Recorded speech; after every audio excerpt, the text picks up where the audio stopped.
Hey folks, Sean here, and today I want to talk to you about a different variation of the metric LTV, or the lifetime value of your customers, in an effort to try to solve the problem that many find themselves in, where they're potentially losing a little bit on every sale and trying to make it up in volume. If you haven't heard that phrase before, if you think through the logic and the math there, it doesn't scale particularly well. You can't do that. So what we focus on here is folks that want to build essentially largely bootstrapped but B2B SaaS businesses, but turning them into profitable entities. Because that's the objective, right? We want you to be self-sustaining and running a healthy business from your SaaS product. As such, I want you to focus more on profit or gross margin, right? Gross margin, gross profit.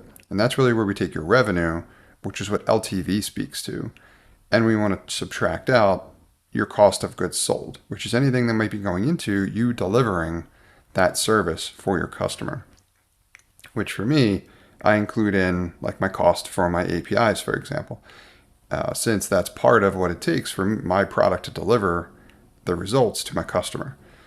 And when I do that, I get a number that I'm now referring to as LTGP, or my lifetime gross profit. So for example, if I have a customer and let's say I have a product, and I'm just going to keep the numbers simple, that product is charging $100 a month and my customer typically stays for 6 months.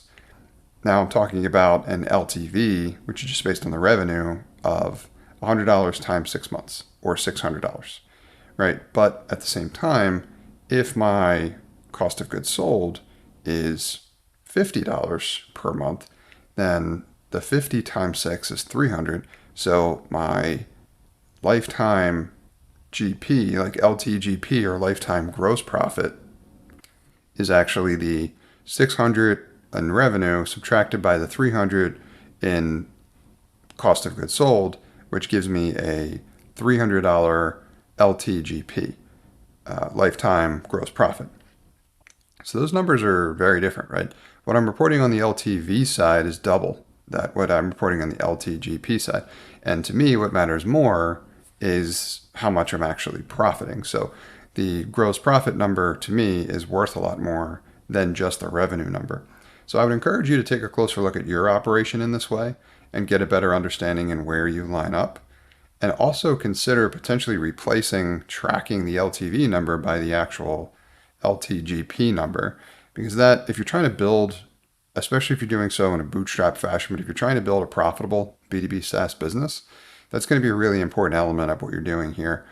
And if your profitability numbers are low and you're falling out of line with where you should be industry standard best practice wise, you're going to want to know that sooner rather than later so you can start making corrections and then getting your product and ultimately your business to be in a healthier place financially and economically.